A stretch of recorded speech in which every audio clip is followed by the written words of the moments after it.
Hi കൂട്ടുകാരെ, മാഷി ടീച്ചറിന്റെ പുതിയൊരു വീഡിയോയിലേക്ക് എല്ലാവർക്കും സ്വാഗതം.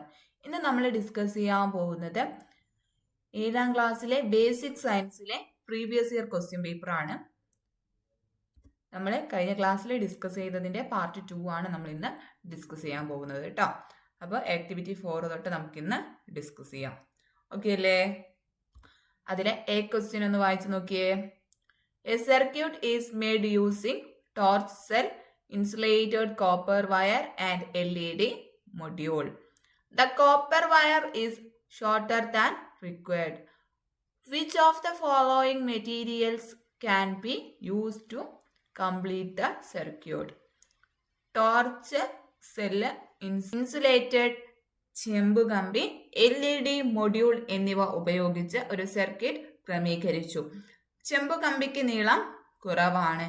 സർക്യൂട്ട് പൂർത്തിയാക്കാൻ താഴെ കൊടുത്തിരിക്കുന്നവയിൽ ഏതൊക്കെ വസ്തുക്കളെ പ്രയോജനപ്പെടുത്താൻ കഴിയും എന്നുള്ളതാണ് നിങ്ങളോട് ചോദിച്ചിട്ടുള്ളത്. അപ്പൊ താഴെ എന്തൊക്കെയാണ് കൊടുത്തിട്ടുള്ളത്? മുട്ടുസൂചി കൊടുത്തിട്ടുണ്ട്, അതേപോലെ കോയിൻ അല്ലെ, നാണയം കൊടുത്തിട്ടുണ്ട്, വുഡൻ പീസ് കൊടുത്തിട്ടുണ്ട് അല്ലെ, മരക്കഷ്ണം കൊടുത്തിട്ടുണ്ട്, വെറ്റ് പേപ്പർ നനഞ്ഞ. ഇപ്പം മിസ് എത്തിയിട്ടുള്ളത് മക്കളെ നിങ്ങൾക്കായിട്ടുള്ള ഓണത്തിന്റെ ഒരു സ്പെഷ്യൽ ഓഫറുമായിട്ടാണ് കേട്ടോ. മറ്റൊന്നുമല്ല മക്കളെ, നമ്മുടെ ഓണം പ്രമാണിച്ച് നമ്മുടെ ആപ്പിലുള്ള എല്ലാ ക്ലാസ്സുകളും കൂട്ടുകാർക്ക് വെറും 610 രൂപയ്ക്കാണ് ഇനിയുള്ള ഒരു വർഷക്കാലത്തേക്ക് അവൈലബിൾ ആക്കി തരാനായിട്ട് പോകുന്നത് കേട്ടോ. ഓക്കെ മക്കളെ, അപ്പൊ അഡ്മിഷൻ എടുക്കാൻ താല്പര്യമുള്ള കൂട്ടുകാരുണ്ടെങ്കിൽ വേഗം തന്നെ ഇവിടെ സ്ക്രീനിൽ കാണുന്ന നമ്പറിലേക്ക് കോൺടാക്ട് ചെയ്യുക കേട്ടോ. ലിമിറ്റഡ് സീറ്റിലേക്ക് മാത്രമാണ് മക്കളെ നമ്മൾ ഈ ഒരു ഓഫർ കൊടുക്കുന്നത്. അപ്പൊ വേഗം തന്നെ എന്ത് ചെയ്യുക, സ്ക്രീനിൽ കാണുന്ന നമ്പറിലേക്ക് കോൺടാക്ട് ചെയ്യുക കേട്ടോ. നമ്മുടെ ആപ്ലിക്കേഷൻ ത്രൂ ആയിരിക്കും കൂട്ടുകാർക്ക് നിങ്ങളുടെ സിലബസ് ബേസ്ഡ് ആയിട്ടുള്ള 1 മുതൽ 7ാം ക്ലാസ് വരെയുള്ള കൂട്ടുകാർക്കായിട്ടുള്ള ട്യൂഷൻ ക്ലാസ്സുകൾ പ്രൊവൈഡ് ചെയ്യുന്നത്. അപ്പൊ വേഗം തന്നെ മക്കളെ മറക്കാതെ ഈ ഒരു നമ്പറിലേക്ക് കോൺടാക്ട് ചെയ്യുക. ഒരിക്കൽ കൂടി ഓർമ്മപ്പെടുത്താണ്, വെറും 610 രൂപയ്ക്കാണ് ഒരു വർഷത്തേക്ക് മക്കൾക്ക് 1 മുതൽ 7ാം ക്ലാസ് വരെയുള്ള നിങ്ങളുടെ സിലബസ് ബേസ്ഡ് ട്യൂഷൻ ക്ലാസ്സുകൾ അവൈലബിൾ ആവാനായിട്ട് പോകുന്നത്.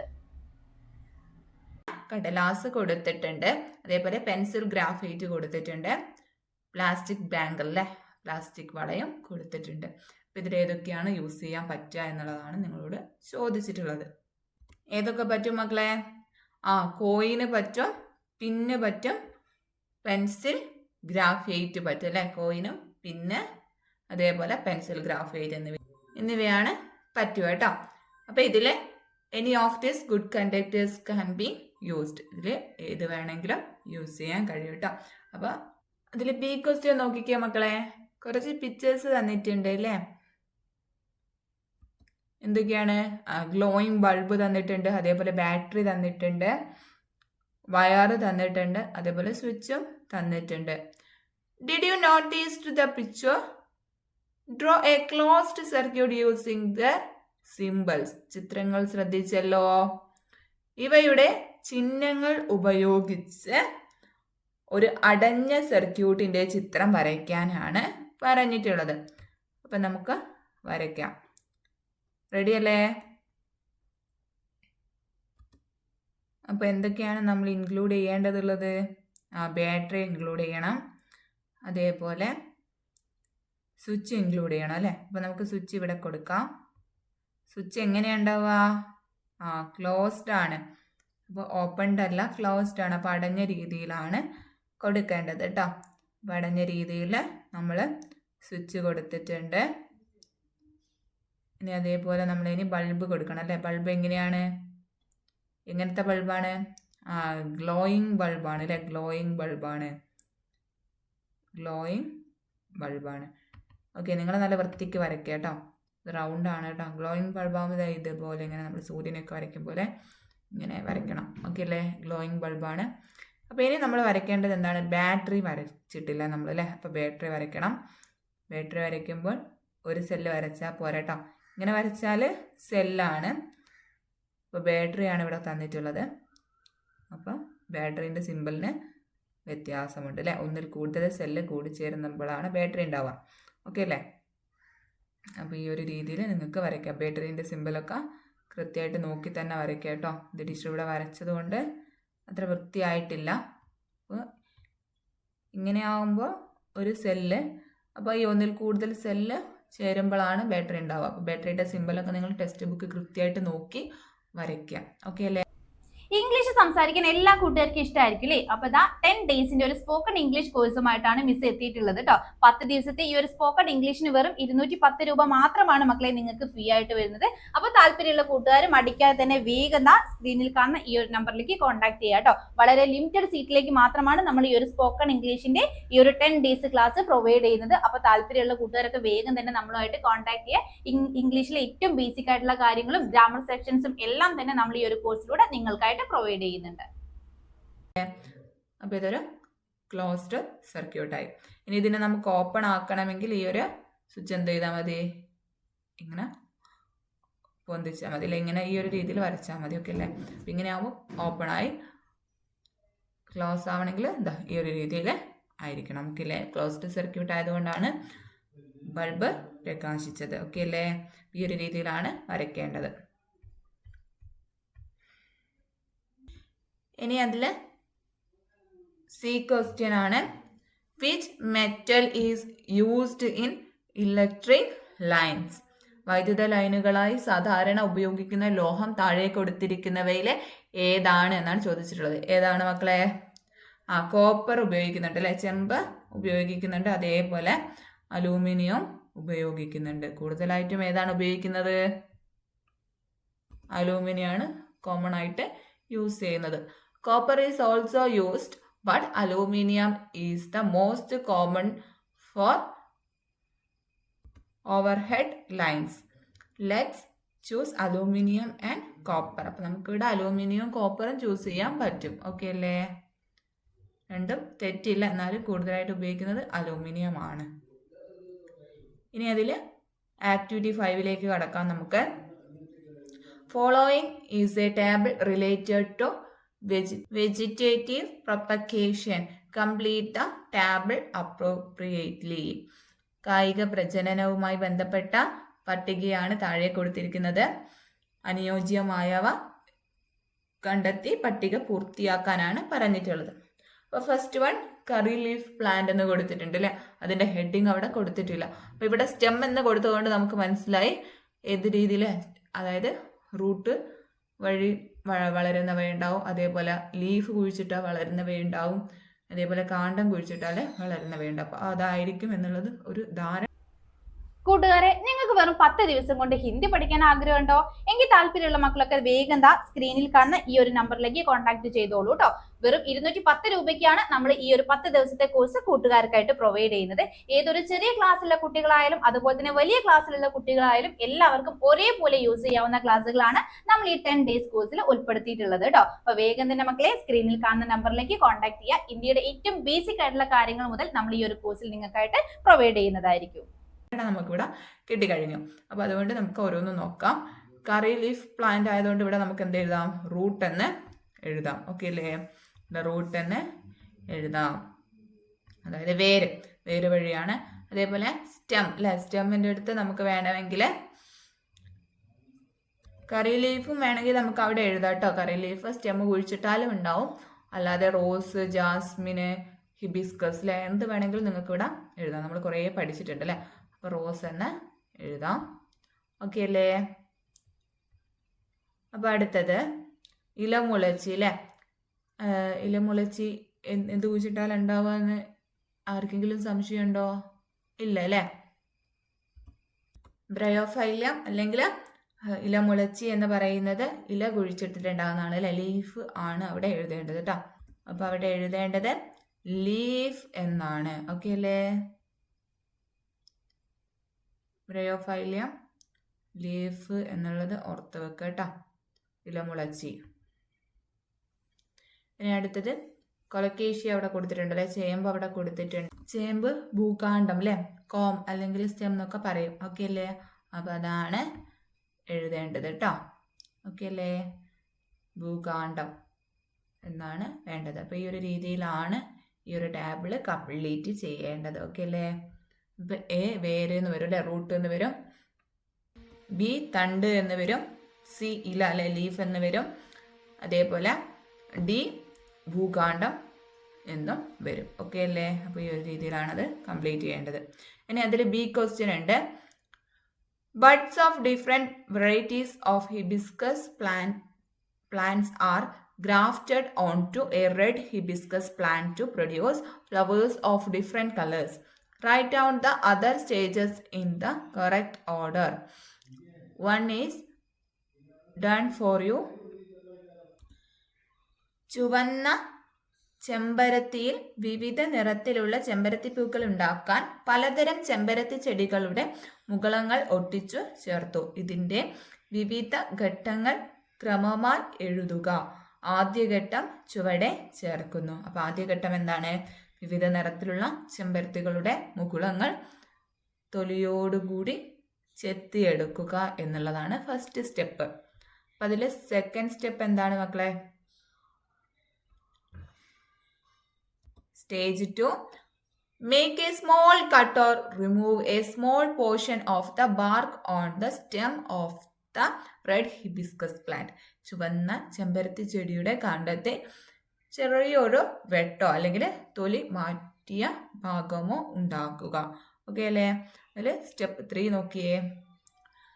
Place the prepared bud of the other colored hibiscus onto the cut portion of the red hibiscus plant. തയ്യാറാക്കിയ മറ്റു നിറത്തിലുള്ള ചെമ്പരത്തിയുടെ മൊട്ട് ചുവന്ന ചെമ്പരത്തിയുടെ വെട്ടിയ ഭാഗമായിട്ട് ചേർത്ത് വെക്കുക. ഓക്കെ അല്ലേ? ആ ഒരു പ്രോസസ്സ് നിങ്ങൾ ആലോചിച്ച് നോക്കുക. അടുത്തത് stage 4. Tie the grafted part tightly using the tape or polythene sheet so that air does not enter. ഒട്ടിച്ച ഭാഗം വായു കടക്കാത്ത രീതിയിൽ നാടയോ അല്ലെങ്കിൽ പോളിത്തീൻ ഷീറ്റോ ഒക്കെ ഉപയോഗിച്ചിട്ട് ദൃഢമായിട്ട് കെട്ടിവെക്കുകയാണ് വേണ്ടത്. ഇതിലെ സി ക്വസ്റ്റ്യൻ വായിച്ചു നോക്കാം നമുക്ക്. Various agricultural research centers and crops developed there are given below. Complete the table.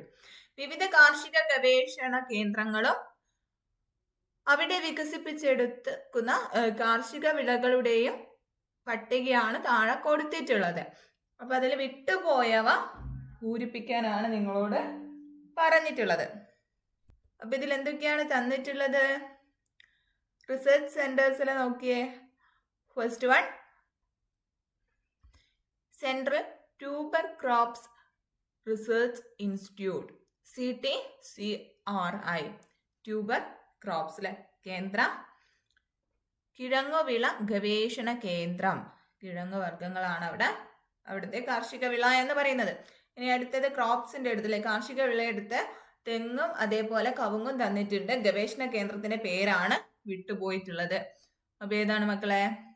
Central plantation crops research institute കേട്ടോ, CPCRI. Central plantation crops research institute. Okay, one word question ആയിട്ടൊക്കെ വരാൻ സാധ്യതയുള്ളതാണ്. ഇത് just ഒന്ന് പഠിച്ച് വെക്കണം. ഇനി നമുക്ക് ആക്ടിവിറ്റി 6ലേക്ക് കടക്കാം. When പതിമുഖം water is added to lemon juice, vinegar, tamarind water and buttermilk, their color changed to yellow. നാരങ്ങ നീര്, വിനാഗിരി, പുളിവെള്ളം, മോര് എന്നീ ലായനിയില് പതിമുഖ വെള്ളം ഒഴിച്ചപ്പോൾ മഞ്ഞ നിറമായി. ഓക്കെ, അപ്പൊ അതിലെ ക്വസ്റ്റ്യൻ നോക്കിക്കേ. Write any 2 common characteristics of this types of solutions. ഇത്തരം ലായനിയുടെ ഏതെങ്കിലും 2 പൊതു സ്വഭാവങ്ങൾ എഴുതാനാണ് പറഞ്ഞിട്ടുള്ളത്. ഓക്കെ, ഇത്തരം ലായനിയുടെ പൊതുവായ സവിശേഷതയാണ് ചോദിച്ചിട്ടുള്ളത് അല്ലെ. ഈ നാരങ്ങ നീര്, വിനാഗിരി, പുളിവെള്ളം, മോര് ട്ടോ, ഈ ലായനികളുടെ പ്രധാനപ്പെട്ട സവിശേഷതകളാണ്. They are sour in taste. ഇവയ്ക്ക് പുളി രസമാണ്. They turn blue litmus to red അല്ലെ, നീല ലിറ്റ്മസ് ചുവപ്പാക്കുന്നു. ഇവ എന്ത് സ്വഭാവമുള്ള ലായനികളാണ്? ആസിഡ് സ്വഭാവമുള്ള ലായനികളാണ് എന്നുള്ളത് ഫസ്റ്റ് നിങ്ങൾ മനസ്സിലാക്കണം കേട്ടോ. അതിനുശേഷം ഈ സവിശേഷതകൾ നിങ്ങൾക്ക് ഓർമ്മയിലേക്ക് വരും. നമ്മൾ ആസിഡിനെ കുറിച്ചും അതേപോലെ ആൽക്കലിയെ കുറിച്ചൊക്കെ കൃത്യമായിട്ട് പഠിച്ചതാണ്. അതിന്റെ പ്രത്യേകതകൾ പഠിച്ചതാണ്. അപ്പം എന്ത് ലായനിയാണ് എന്നുള്ളത് ഫസ്റ്റ് കണ്ടെത്തുക. അതിനുശേഷം അതിന്റെ പ്രത്യേകതകളും എഴുതുക. ഓക്കെ അല്ലേ? ഓക്കെ, അതിൽ B question, complete the table of food items that we eat and the major acids present in them. നാം കഴിക്കുന്ന ചില ഭക്ഷണ പദാർത്ഥങ്ങളും അതിലടങ്ങിയിട്ടുള്ള ആസിഡുകളും ഉൾപ്പെടുന്ന ഒരു പട്ടികയാണ് താഴെ കൊടുത്തിട്ടുള്ളത്. അത് വിട്ടുപോയവ പൂരിപ്പിക്കാനാണ് പറഞ്ഞിട്ടുള്ളത്. ഓക്കെ അല്ലേ? ഓക്കെ, അപ്പൊ ടാർട്ടാറിക് ആസിഡ് ഏത് ഫുഡ് ഐറ്റംസിലാണ് മക്കളെ ഉള്ളത്? പുളിയിലാണ് അല്ലെ. പുളിയും അതേപോലെ മുന്തിരിയിലൊക്കെ ടാർട്ടാറിക് ആസിഡ് ആണ് ഉള്ളത്. ഓക്കെ അല്ലേ? ഇനി ടൊമാറ്റോ, തക്കാളിയിൽ ഏത് ആസിഡ് ആണ് അടങ്ങിയിട്ടുള്ളത്? തക്കാളിയില് സിട്രിക് ആസിഡ് അടങ്ങിയിട്ടുണ്ട് അല്ലെ. അതേപോലെ അസ്കോർബിക് ആസിഡ് ഏത് ഭക്ഷണ പദാർത്ഥത്തിലാണ് അടങ്ങിയിട്ടുള്ളത്? Ascorbic acid നെല്ലിക്കയിലാണ് അടങ്ങിയിട്ടുള്ളത്. അപ്പൊ അടുത്തത് ആപ്പിളിൽ അടങ്ങിയിട്ടുള്ള ആസിഡ് ഏതാണ് മക്കളെ? മാലിക് ആസിഡ് ആണ് ആപ്പിളിൽ അടങ്ങിയിട്ടുള്ളത്. അപ്പൊ നമ്മൾ ഇതിന്റെ ഒരു ലിസ്റ്റ് തന്നെ പഠിച്ചിട്ടുണ്ട് അല്ലെ. ഒരുപാട് ഫുഡ് ഐറ്റംസും അതിലടങ്ങിയിട്ടുള്ള ആസിഡിനെ കുറിച്ചൊക്കെ ടീച്ചർ ഡീറ്റെയിൽ ആയിട്ട് പറഞ്ഞു തന്നതാണ്. അപ്പൊ നിങ്ങൾ അത് നോട്ട് ചെയ്ത് വെക്കേണ്ടതാണ് കേട്ടോ. ഓക്കെ അല്ലേ? ഇനി ഇതില് സി ക്വസ്റ്റ്യൻ ഉണ്ട്. When a strong acid spills your body, it burns.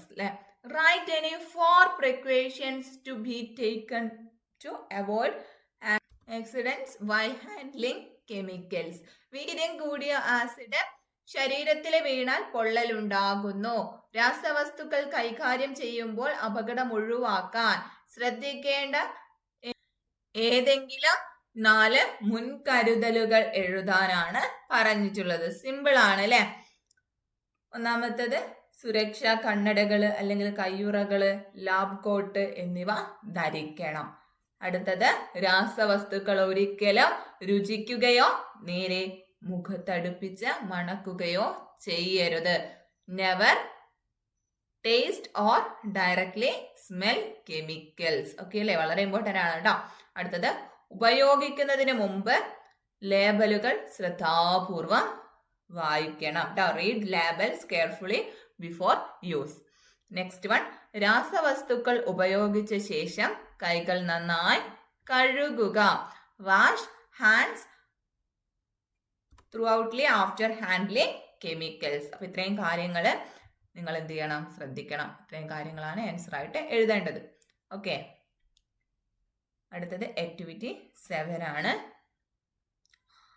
Observe the pictures of some of the tools used by electricians. Electricians ഉപയോഗിക്കുന്ന കുറച്ച് ഉപകരണങ്ങളുടെ ചിത്രമാണ് ഇവിടെ തന്നിട്ടുള്ളത്. അപ്പൊ അതുമായിട്ട് ബന്ധപ്പെട്ട കുറച്ച് ക്വസ്റ്റ്യൻസും ആണ് താഴെ കൊടുത്തിട്ടുള്ളത്. ജസ്റ്റ് ഒന്ന് വായിച്ചു നോക്കിയേ മക്കളെ. Which tools R suitable for the following purposes.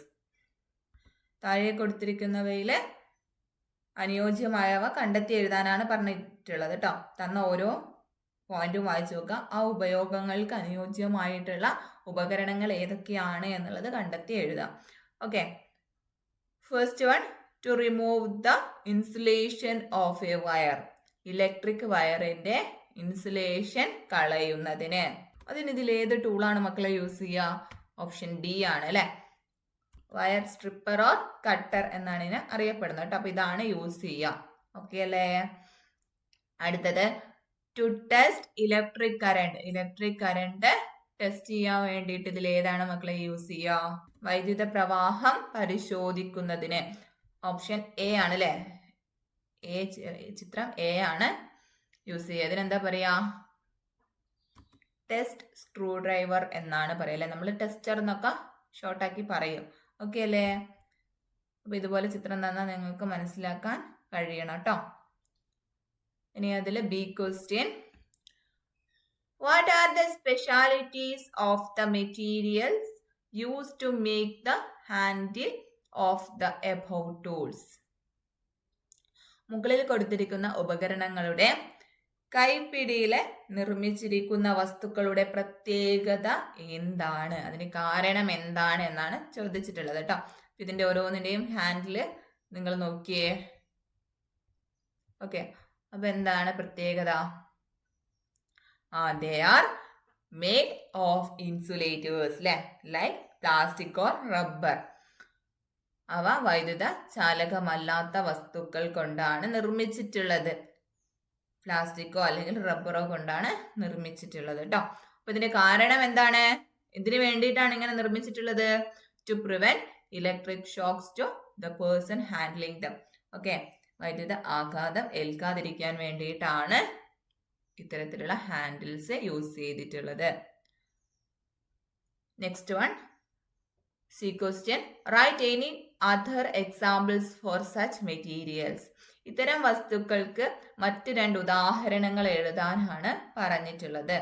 Okay, അപ്പൊ അതിന് ഉദാഹരണമാണ് വുഡ് അല്ലെ, മരം, അതേപോലെ ഗ്ലാസ്, അതേപോലെ ഡ്രൈ ക്ലോത്ത് ഒക്കെ കേട്ടോ. അപ്പൊ ഇതില് വുഡും ഗ്ലാസും ഇമ്പോർട്ടൻ്റ് ആണ്. ഓക്കെ, അപ്പോൾ നമ്മൾ ആദ്യത്തെ സെറ്റ് ക്വസ്റ്റ്യൻ പേപ്പർ ഡിസ്കഷൻ ഇവിടെ കംപ്ലീറ്റ് ആക്കി കേട്ടോ. അപ്പം ഇത് കൂടാതെ എക്സ്പെരിമെൻറ്റ്സ് ഒക്കെ വരും. അപ്പോൾ ഒരു എയിം തരും, നിങ്ങൾക്ക് ലക്ഷ്യം തരും.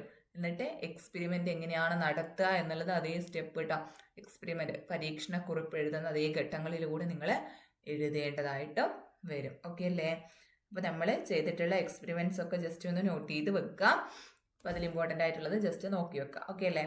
അപ്പോൾ ഏതൊക്കെ എക്സ്പെരിമെൻറ്റ്സ് ആണ് ഇമ്പോർട്ടൻ്റ് ആയിട്ട് നോട്ട് ചെയ്ത് വെക്കേണ്ടത് എന്നുള്ളതൊക്കെ ടീച്ചർ അടുത്ത ക്ലാസ്സിൽ ഡീറ്റെയിൽ ആയിട്ട് പറഞ്ഞു തരുന്നതാണ് കേട്ടോ. ഓക്കെ, അപ്പോൾ നമ്മൾ ഇന്നത്തെ ക്ലാസ് ഇവിടെ വൈൻഡപ്പ് ചെയ്യാണ്. Thank you.